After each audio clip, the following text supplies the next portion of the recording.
All right, let's jump right in. Ever stop and think about what happens when thousands of years of faith and tradition collide with our hyper-connected, cutting-edge digital world? Well, that's exactly what we're diving into today.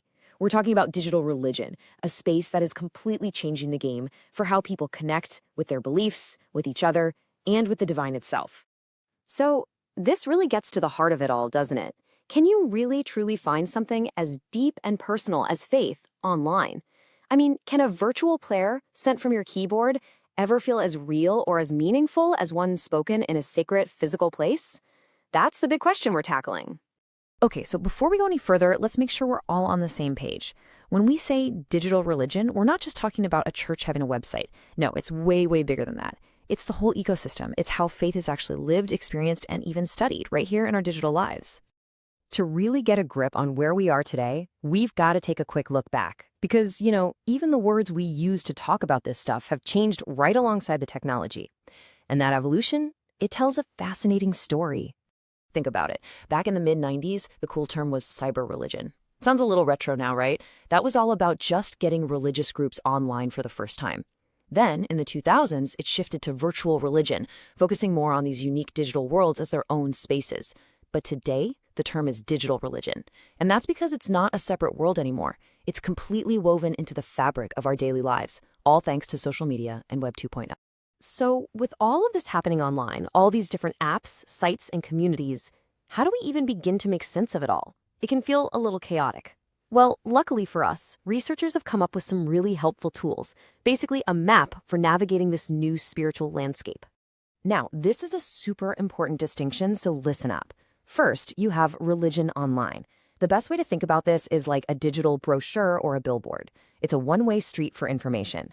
A church posted service times, you read them. That's it. But then you have online religion, and that is a totally different beast. That's a conversation. It's interactive, it's participatory, it's about building communities and creating totally new things together online. And here is the map that pulls it all together. It's a simple grid, really, but it's powerful. You've got two key tensions. That vertical axis is what we just talked about. Is it one-way information at the top, or is it interactive participation at the bottom? Then you've got the horizontal axis. Is it following established tradition on one side, or is it creating a brand new innovation on the other? By figuring out where something falls on this grid, we can understand it so much better. Okay, enough with the theory. Let's put this map to work. It's the perfect tool for understanding what's really happening out there. We're going to start plotting some real-world examples to see exactly how all these different digital experiences fit into the framework. And just so you know, this isn't just a fun exercise. This is a serious tool. Academics are using this very framework to analyze how digital media is fundamentally reshaping some of the biggest concepts in religion, things like our identity, our rituals, and our communities. Let's plot our first point. We're going to the top left corner, traditional and informational. The absolute perfect example, the official Vatican website. It's an authoritative source of information, it's from one of the oldest institutions on Earth, and it's a one-way street. You read, you learn, but you don't really interact. Classic top left. Okay, now let's do a complete 180. We're jumping all the way across the map to the bottom right corner, where things get innovative and participatory. A prime example? The Church of the Flying Spaghetti Monster. This thing literally started as a satirical letter, a joke. But online, using social media and humor, it blossomed into this decentralized global community built around a totally new set of ideas. It's the definition of innovation meeting participation. This map also helps us see how something as personal as identity is being reshaped online. Take a hashtag like #EmptyThePews. This isn't an official church, it's not a new religion, it's a space, a participatory digital campfire where people who are leaving evangelicalism can connect, share stories, and figure out, together, who they are now. It's identity being negotiated in real time. And it's not just identity. The very idea of a religious ritual is changing. Look at the video game That Dragon Cancer. It's an interactive experience that lets players engage with these incredibly profound themes of grief, death, and hope. This is a new kind of digital ritual, something deeply participatory, that exists completely outside of traditional religious structures. And the sheer variety of these communities is just staggering. You've got British Quakers using technology to find collective stillness online.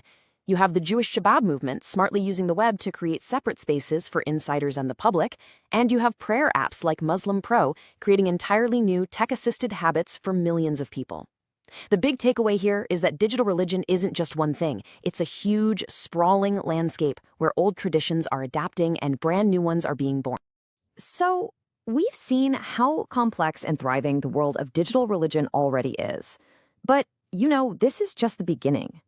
The really crucial question is, what's next? Where is all of this headed? Well, it looks like the next frontier is full immersion. Yep, welcome to the Metaverse Church. Virtual reality completely changes the game. You're not just watching a service on a screen anymore. You are stepping inside a digital sacred space. It offers a level of presence and experience that's a whole new ballgame. And this is happening across faiths all over the world. We're seeing virtual pilgrimages emerge that make sacred sites accessible to people who might face physical, financial, or political barriers to travel. From simulations of the Hajj in Mecca to VR tours of the Western Wall, technology is digitally recreating some of humanity's most sacred journeys. But of course, this giant leap into virtual holy spaces isn't without a serious debate. The promise is incredible, right? Accessibility for all, new ways to educate, a chance to preserve heritage. But there are real perils, too.